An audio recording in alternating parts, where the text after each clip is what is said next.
여주에 충분히 짐작할 수 있는 그런 상황이라고요. 이렇게 심각한 상황에서 더군다나 국민의 참정권이 유린당하는 이런 말도 안 되는 상황에서 더 엄정하게 수사를 했어야 의심을 안 받죠. 그런데 이렇게 아직까지도 제대로 된 증거를 확보를 못하게 서로 핑퐁 그냥 책임만 떠넘기면서 이러고 있으니까 국민들이 아니 이게 제대로 수사가 이루어지고 있는 거냐? 뭔가 짬짬이가 있는 거냐? 수사기관에 대해서 뭔가 외압이 있는 거냐? 이런 의심을 하시는 거잖아요. 어느 한쪽이라도 좀 제대로 할 수 있게 조치를 취했어야죠. 예, 근데 그러면서 지금 기록을 못 보니까 할 말이 없다고 하시는데 언론에 나온 것만 보셔도 충분히 관련된 내용은 짐작할 수 있는 거잖아요. 어쨌든 그 압수영장은 뭐냐면 아시는 것처럼 뭐 바로 보안 요구를 해갖고 바로 그 다음 날 바로 청구해갖고 바로 그날 또 법원에 발부 받았습니다. 문제. 법원에 맞나? 이게 납득할 수 있는 이유인가? 이게 저는 걸리더라고요. 그 부분에서 좀 납득이 되지가 않습니다. 그리고 이제 전반적으로 보면은 이 사건이 아동 청소년 성착취 사건이다라는 걸 분명하게 하고 접근하지 않으면 이게 좀 계속 실수가 나거나 헛다리를 짚는 일들이 생길 것 같아요.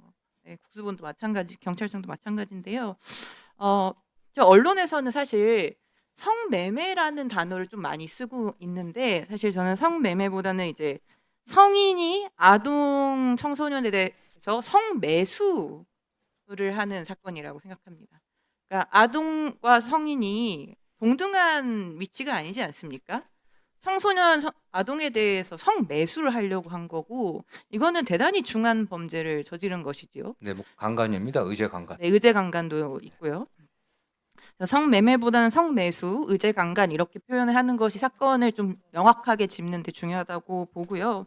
이 피해자 아동 청소년 같은 경우에는 2020년에 법을 개정해서 성매매에 유입된 아동 청소년은 처벌과 선도의 대상이 아니고 피해 아동, 보호해야 되는 청소년 이렇게 명확하게 했습니다. 네. 그래서 이번 사건에서 이 성착취, 의제 강간, 성매수라는 걸 분명하게 하면서 이런 사건의 경향 특징이 다수의 피해자가 존재할 수 있다는 것을 매우 염두에 두고 해야 되고 통신영장 바로 조금 더 돼야 된다고 보고요. 이따가 한 번에 답변해 주시면 좋을 것 같은데 지금 이 사건이 정치권이 좀 연루가 되어 있는 의혹도 있지 않습니까? 국민의힘의 김진모 당협위원장도 등장을 하고 있는데 이 김진모 당협위원장이 2차 가해성 발언을 하고 있는 게 전 좀 문제라고 봅니다. 피의자 최영중 씨의 거짓말을 반복해주고 있어요. 이 당협위원장, 이 사람이 미성년자인지 몰랐을 수 있다 이런 말을 지금 하고 다니고 있습니다. 이 최영중 씨가 지금 담배 사줄 테니까 유인한 거 아닙니까? 담배를 못 사는 미성년인 걸 알면서 접근을 해놓고 최영중 씨도 나 미성년인지 몰랐어요 이러고 있는데 이 국힘의 김진모 당협위원장이 미성년자인지 몰랐을 수 있다. 성매수 관계 아니다. 두 사람 알고 지내던 관계다. 이런 식으로 지금 2차 가해성 발언을 하고 있거든요. 조금만 1분만 더 드리세요. 이 지역에서 어떤 정치 권력을 가지고 있는 사람들이 그 관계를 이용해서 덮어주려고 하거나 2차 가해성 발언을 하면서 그걸 보도로 접하는 피해자들은 엄청나게 위축될 수밖에 없습니다. 그리고 이 피해자는 부모님이 신고를 처음 하신 거예요. 대단히 취약한 위치에 있고 부모님이 피해자를 설득해서 이거는 진술도 하고 해야 된다 했는데 피해자는 상당히 지배당하고 있는 상황이었을 수 있단 말입니다. 근데 이런 2차 가해성 발언이 있고 지금 대단히 좀 언론 보도화도 많이 된 상황에서 좀 피해자 보호가 좀 시급하다고 보는데요.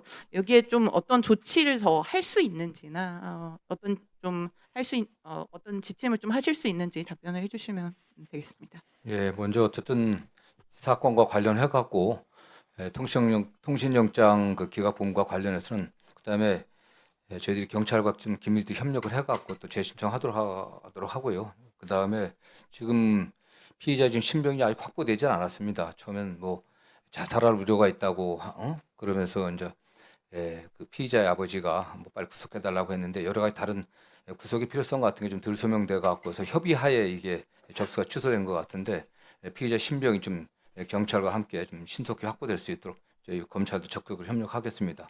관련해 갖고 피해자도 이 사건이 이게 외부에 드러나고 하면서 굉장한 어떤 정신적 상처를 입을 가능성이 높기 때문에 저희 법무부의 그 우리 인권팀들과 의논해 갖고 지원할 방법이 있는지 좀 검토하도록 하겠습니다. 네네.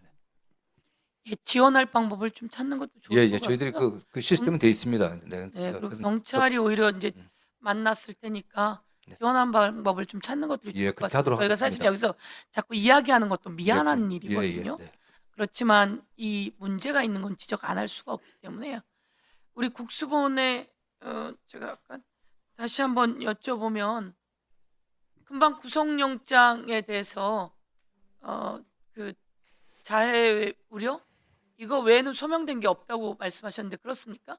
그렇지 않습니다, 위원장님. 저희 그 구속영장 신청 사유에 보면은 범죄의 중대성, 재범 우려, 증거 인멸, 주거 도주 우려 등이 다 포함되어 있습니다. 마지막에 기타 참고 사항에 보면 피해자가 극단적 선택을 다 우려 이 정도로 해둔 거지 충분히 저희는 구속영장에 그 소명을 했다고 생각하고 있습니다. 하나하나 다 나열을 했습니다. 범죄가 중대하고 재범 우려가 있고 또 도주 우려가 있고 그런 거를 다 포함을 했습니다, 위원장님. 장관님 저렇게 말씀하시는데 어떻게 보고받으셨어요? 처음에 이게 뭐 저희들도 물론 이제 검찰 통해서 보고받은 바에 의하면은 담당 그 수사 경찰관하고 유선 통화를 했을 때 구속 필요성 소명 자료가 부족한 점에 관련해 갖고 경찰도 오히려 인정을 하고 향후 증거 자료 확보해 갖고 다시 신청하겠다 이런 취지로 얘기했고 오히려 검찰에서도 사안이 굉장히 중대하다 그렇기 때문에 신속하게 증거 분석해 갖고 증거 확보하고 자살 우려 등 확인 가능한 수사 보고서 등 필요성 소명해 갖고 가능한 빨리 신속하게 신청하는 게 좋겠다 이런 의사소통을 한 후에 그 접수를 갖다 취소했다고 그렇게 보고받았습니다. 예, 언론에도 그렇게 나오고 저희도 그렇게 들었거든요. 저기 손소리 의원님 오늘 가서 그 저기 안에 어떤 내용이 들었다고 들으셨습니까? 저기 잠깐만 저기 손소리 의원님 마이크 좀 주십시오. 저희가 구속영장 청구서에 어떤 내용이 들었다고 아까 가서 들으셨었죠? 네, 구속영장 청구서는 원래 하던 팀에서 신청한 것도 아니고 관련된 내용이 너무 없어서 발부 가능성이 낮다고 봤다 이렇게 말했습니다. 다른 내용이 너무 부족했다고 이야기했습니다. 저희가 들을 때 그렇게 들었습니다. 자살의 우려. 이거 처음에는 이 표지만 왔다고 들었습니다. 네네. 두 번째 금방 말씀하신 것처럼 저희가 같이 들었어요. 아무것도 없이 왔다. 두 번째는 그럴 리가 없는데 우리가 들은 게 있는데 그랬더니 자살의 우려, 자해의 우려 이게 있다. 그것만 달랑 있다는 겁니다. 한 줄. 근데 지금 말씀처럼 저희가 또다시 그 다음에 파악하니까 지금 국수본에서 말씀하신 것처럼 범죄 중대성, 증거인멸의 우려, 재범의 우려, 주거의 주소지의 불분명 등 거기에다 붙여는 자해의 우려 이런 부분이 같이 들어있다는 겁니다. 저희가 오늘 가서 듣고서는 달랑고 한 줄이 있다고만 계속 들었는데 그래서 저희가 그런가 하고 또 왔어요. 와서 보고 받고서는 그게 아니라는 걸 듣고 정말 너무 기가 막혔습니다. 그러한 정확하죠, 국수본 우리 맞습니다. 기획조정관입니다. 기획조정관님. 위원장님 말씀하신 그 부분들이 구속영장 신청서에 다 들어 있습니다. 심지어 피해자에 대한 위해 우려까지 들어 있습니다. 피해자에 대한 위해 우려가 가장 중요한 맞습니다. 피해자에 대한 위해 우려가 들어 있군요. 예. 그런데 이걸 구속영장이 부족하다고 하면서 통신 내역은 벌써 한번 기각을 당했고 그리고 그러면 언제 신청해 줄 거냐라고 말을 해도 답변을 안 해요. 그래서 그러면서 통신 내역이 별건의 사건이라 저희가 기각했습니다라고 말을 하니까 언론이 다 별건을 했나 보다 이렇게 생각하는 거 아닙니까? 아까 우리 박은정 의원님 얘기처럼 이런 사건에 다른 피해자를 특정할 수가 없어서 기각한다. 이게 그냥 그 말도 이해가 되시나요, 장관님? 이 사건은 기본적으로 통신 내역이 청구되어야 되는 사건이잖아요. 근데 그 압수한 이후에 그 압수영장 발부돼 갖고 압수한 거에 대한 분석 보고서가 지금 첨부돼 있지 않다는 저희들 보고를 받았고요. 그러고서 말씀한 것처럼 그런 것이 주장이 돼 있는 게 아니라 그렇게 자료에 의해서 증거 자료가 첨부돼 갖고 이렇게 입증돼야 되는 거 아니겠습니까? 그런 점에서 부족했다는 얘기입니다. 네. 그러니까 다시 그건 보시고요. 저희가 그 수사기록 전체를 보지 않는 상황에서 볼 수 없는 예. 상황에서 제가 말씀드릴 수는 없습니다. 그러니까 이제 저희가 그냥 상식적으로 아주 상식적으로 통신 내역은 무조건 발부되어야 된다. 그냥 상식적으로 이 상황에서요. 다른 피해자가 있을 것 같으면 더 발부되어야 된다. 다른 피해자가 있을 것 같은데 특정되지 않아서 못 발부해. 이게 아니라 다른 피해자가 있을 것 같으면 더 발부돼야 되고, 지금 이 상황은 인신을 구속해야 되는 상황이다. 말씀처럼 벌써야 되는 거 아니냐라고 나오는 것처럼. 그런데 다른 이유를 단다는 게 그냥 상식적으로 이해가 안 가고, 그러다 보니 확인을 했는데 더 이해가 안 가는 건 보고가 제대로 사실이 아닌 보고를 받고 있다. 이런 말씀을 좀 드리겠습니다. 그래서 한 번 더 체크해 봐 주시고요. 하여튼 뭐 사안이 보고의 너무 사실적으로는 저희가 중대하기 또 때문에. 확인하겠습니다. 네. 예. 예, 다음은 우리 김승원 의원님 먼저 하실까요? 아니면 김남희 의원님 하시겠습니까? 김남희 의원님 하시고 박균택 의원님 하시고 그렇게 하시고 난 다음에 김승원 의원님 하시겠습니까? 예, 김남희 의원님 질의해 주십시오. 네, 지금 너무 심각한 사안입니다. 최영중 전 청주시 의원이 미성년자인 피해 아동을 상대로 성관계를 갖고 나체 사진 촬영에 전송하도록 요구한 혐의, 아동 청소년 성보호 법률 위반, 미성년자 의제강간, 성착취물 제작, 성착취 목적 대화, 이런 심각한 범죄로 수사를 받고 있어요. 근데 이 사람이 지금 멀쩡하게 돌아다니고 있는 거잖아요, 지금. 그런 상황인 거죠? 예, 아직 뭐 신병 확보가 되지 않은 상황입니다. 네. 미성년자를 상대로 이런 범행을 저지른 사람이 국민을 대표하겠다고 지방선거에 출마를 하고 당선이 되고 그리고 사퇴를 했잖아요. 국민의 참정권이 완전히 유린이 됐습니다. 너무 어처구니 없는 일이 일어났고요. 정말 수사기관의 초기 대응이 얼마나 허술했는지를 보여주는 사건이라고 생각을 합니다. 유승열 수사기획 조정관님, 예, 이 사건 고소장이 2026년 2월 19일에 제출됐어요. 예, 알고 계시죠? 예, 예. 그런데 지금 피의자 최영중을 처음 조사한 게 5월 23일이에요. 석 달이 지나서야 피의자 조사가 이루어졌습니다. 이렇게 심각한 범죄에 대해서 피의자 조사가 너무 늦어진 거 아닌가요? 예, 저희들 아쉽게 생각하고 있습니다. 관할을 이송하고 하던 과정에서 좀 여러 가지 아쉬운 점이 있었습니다. 네, 그리고 심지어 이 5월 23일은 지방선거 선거운동 기간이었습니다. 지방선거 선거운동 기간에 피의자가 뻔뻔하게 수사기관에 나와서 자신의 이 미성년자 대상 성범죄에 대해서 진술을 하고, 그런데 제가 생각하기에는 이 정도 심각한 사안이면 5월 그 23일 이때 압수수색이든 구속영장 청구든 뭔가 추가적인 강제 수사가 들어갔어야 되는 거 아니에요?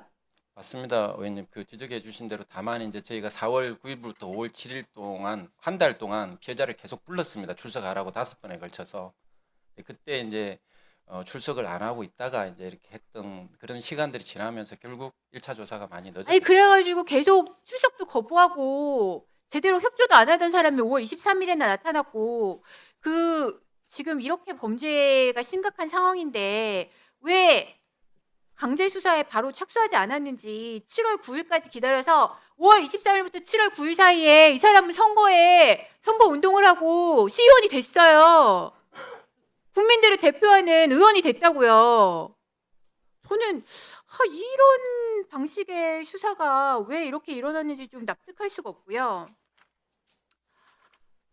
거기에 대해서는 뭐라고 답변하실 겁니까? 절대 그 피해자를 뭐 옹호하거나 그런 생각은 없습니다. 다만 이제 저희가 수사가 이제 임의 수사가 원칙이지 않습니까? 그래서 저희가 초기에 이 불쌍한 피해 학생 어머님이 제출해 드린 증거를 보니 처음에 저희한테 신고했던 강간죄에 대해서는 증거가 어느 정도 확보가 돼 있었습니다. 그럼 이걸로 아니 미성년자 의제강간이면 형량이 얼마예요?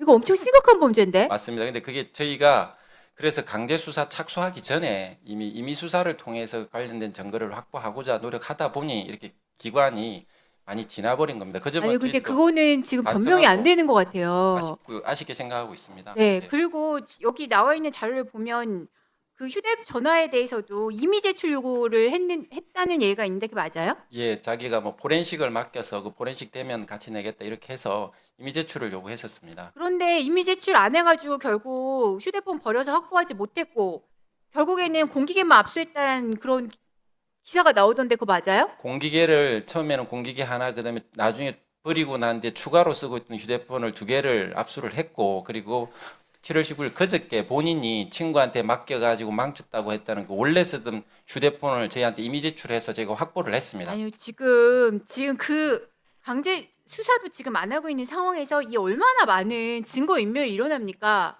이 사람이 지금 보면은 그동안 어떤 짓을 저지르고 다녔을지 몰라요. 예, 지금 엄청나게 많은 자료들이 나오고 있잖아요. 철저하게 그런데 수사하겠습니다. 이런 것들에 대해서 충분히 증거인멸을 시도할 수 있는 그런 상황에서 제대로 된 이게 수사라고 할 수 있나 저는 좀 의문이 들고요. 네, 그리고 정성호 장관님, 네네. 네, 그 검찰도 잘한 거 없어요. 예, 맞습니다. 네. 네, 경찰이 수사를 해서 그래도 이제 좀 잘 해보겠다고 압수수색 영장, 통신 자료 제출 이렇게 요구하면서 자료 충분히 제출했거든요. 1분 더 드리세요. 입증되는 상황이란 말이에요. 여죄 충분히 짐작할 수 있는 그런 상황이라고요.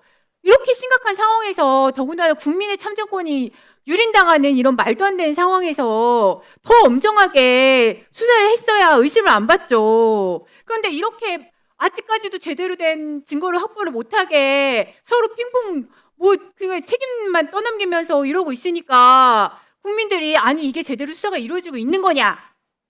뭔가 짬짬이가 있는 거냐? 수사기관에 대해서 뭔가 외압이 있는 거냐? 이런 의심을 하시는 거잖아요.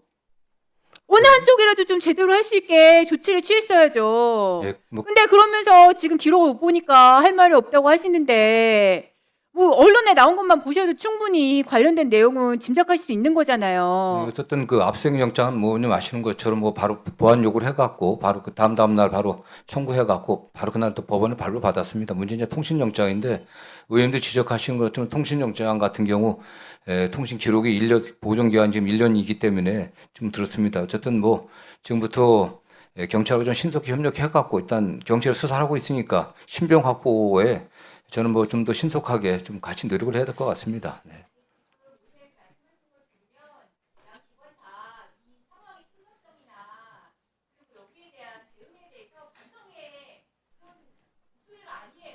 그렇지 않습니다. 왜냐하면 저는 뭐 이 문제에 관련해서는 제가 우리 검찰의 그 최초 언론 보도 나왔을 때도 엄하게 얘기를 드렸고요.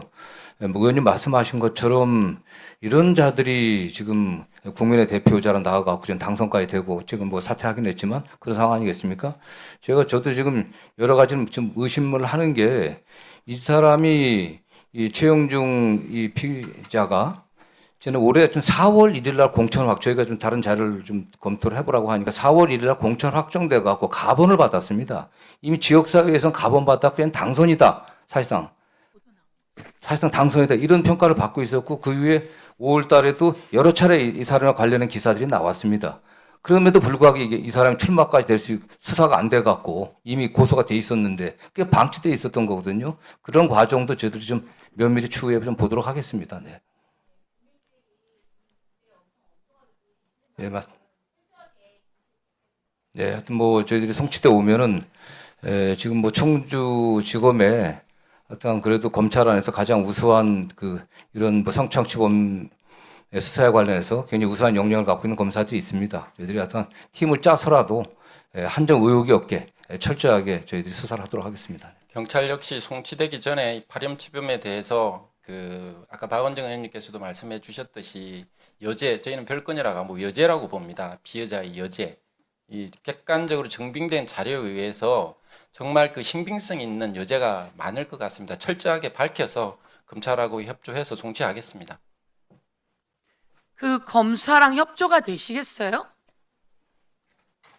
말씀하신 것처럼 뛰어난 검사들이 있겠으나 통신 내역을 청구했을 때 기각시키고 저희가 이야기를 하는데도 계속 별건이라고 우기고 구속영장도 표지만 왔다고 하더니 한 줄 들어있다고 하더니 지금 내용이 다 들어있고 저는 기본적으로 믿고 싶습니다. 저희가 경찰이 잘 못할 때는 어떻게 할 건지, 경찰이 많은 권력을 갖고 있게 될까 봐 걱정이다 라고 하는 부분을 이야기하고 있습니다. 지금 그 부분에 대해서는 어떻게 할 건지. 그런데 검사가 영장으로 이렇게 기각시키고 저렇게 기각시키고 저렇게 기각시키고 이렇게 기각시키고 이런 상황을 한두 가지를 듣지 않고, 그리고 저희가 지적하는데 언론에 계속 언론 플레이를 해서 마치 우리가 험한 걸 지적하는 것처럼 이렇게 나오고 있어요. 그래서 깜짝 놀라고 있는데요. 저는 이런 상황 속에서 검찰에 대한 견제가 있어야 된다 이런 생각을 하거든요. 그리고 오늘 행안부 장관님도 오셨는데 네. 오늘 이제 많은 국민들이 그런 걱정도 합니다. 지금 이제 경찰이 그 수사를 잘하는지, 경찰은 수사를 잘 못하고 그걸 견제를 검사가 해줬으면 좋겠는데 이런 생각들을 많이 하고 있습니다. 장윤기 사건을 계기로. 제가 지금 이 자리에 와서 사실 네. 그 관련된 최영중입니다. 최영중 그 전 시의원 사건에 대한 내용은 와서 듣고 있는 입장입니다. 보도된 것 외에는. 그런데 이 말씀을 들으면서 드는 느낌은 그렇게 유능한 검사들이 왜 사건 수사할 때는 어디가 있는 거예요? 그렇게 유능한 수사관들이 영장 신청할 때는 어디가 있는 겁니까? 저는 그 법무부에서도 검찰에 대해서 이 감찰 지시를 해야 된다고 봅니다. 그 검사 출신 지역위원장의 비호 가능성 대단히 높다고 보고요. 그 다음에 우리 그 경찰에 대해서도 마찬가지입니다. 이 시의원으로 등록이 돼서 공천받고 등록이 됐습니다. 주소, 이름, 주민등록번호가 있는데 피의자가 정치인이라는 사실을 해당 지역의 경찰관들이 모르고 있었다라는 것을 상상할 수가 없습니다. 도대체 어떤 외압 때문에 수사가 늦어졌는지, 그리고 당선돼서 시의원에 취임하고 난 뒤에야 영장 신청을 하게 됐는지, 이 과정에 대해서 필요하다 그러면 경찰청에 직접 그 감찰을 지시할 의사도 있다라는 말씀을 미리 말씀드립니다. 예, 경찰들이 잘 못할 때는 어떤 견제 방법이 있습니까? 지금 말씀처럼 감찰이 있고. 지금 내부 감찰이 있고요. 그 다음에 그렇지 않아도 이 장윤기 사건 때문에 경찰 비리 이 근절 방안에 대해서 그 발표를 드린 바 있습니다만, 우선 내부 비리 수사대를 설치하겠다라고 하는 그 방안도 국민들께 말씀을 드렸습니다. 또한 외부에서는 국가경찰위원회에 경찰 수사 감찰 조사단을 100명 이상의 이 경찰이 아닌 비경찰 전문 그 감찰관으로 하여금 상시 감찰하는 이 기능을 신설하겠다라는 말씀도 드렸고요. 또 그 가족이나 친족 관련된 사건에 대해서는 상피제를 제도화하겠다는 말씀도 드렸습니다. 예, 여러 가지 장치들을 만들고 있고 저희들도 형사소송법을 만들면서 피해자와 약자들이 자신들의 권리를 행사할 수 있게 형사소송법안에 넣어 주십시오라고 이야기를 했습니다. 그래서 그 내용을 저희가 좀 잘 담아 보려고 합니다. 김승원 소위원장님과 더불어서 위원님들이 잘 담아 가려고 하기 때문에 지금 큰 개혁의 흐름 속에서 형사소송법이라고 하는 절차를 뼈대로 우리 법무부 장관님께서는 공소청 그 산하의 대통령령이라든지 부령이라든지 이런 걸 잘 좀 준비해 주시면 감사하겠다는 말씀드리고요. 또한 중대범죄수사청이 있기 때문에 국민들께 한 번 더 말씀드리면 검사가 하던 일들을 중대범죄수사청이 하지 않습니까? 중대범죄수사청도 마찬가지로 그 청령들을 만들거나 아니면 규칙을 만들거나 아마 그런 걸로 제가 알고 있는데요. 행안부령에 또 규칙들을 만든다고 알고 있는데 그런 걸 만드시면서 제가 오늘 그 긴급 현안 질의를 한 것은 이게 문제 제기 몇 번 한다고 되는 게 아니었습니다. 왜냐하면 계속 언론 플레이를 하면서 우리는 별건이에요. 그래서 반납한 거 기각시킨 거예요. 이렇게 하고 나니까 당황스럽더라고요. 구속영장을 거부하게 된 것은 영장에 아무것도 쓰인 게 없어요. 허술해요. 아니 제가 보니까 경찰이 그렇게 허술한 조직은 아니라고 생각하거든요. 그래서 아까 문제점들도 또 있을 수 있기 때문에 그런 것들도 고쳐 나가야 되고 그런데 그렇게 하고 언론 플레이를 하니까 다 언론에 그렇게 나오는 겁니다. 그래서 제가 보기에는 그래서 현안 질의를 통해서 좀 더 강력하게 이야기해야 되겠다 싶었습니다. 이번 사례가 한 사례인데요. 예, 그래서 그런 법안들을 잘 저희가 하면 그 구체적인 실무적인 규칙이나 부령들을 잘 준비해 주시면 감사하겠다는 말씀드리고 오늘을 계기로 서로 견제하면서도 상호 협력해서 피해자의 보호를 두텁게 하고 범죄자는 끝까지 가서 처벌하게 하는 그런 조치가 취해지길 바라겠습니다. 예. 네. 예, 알겠습니다. 네. 다음은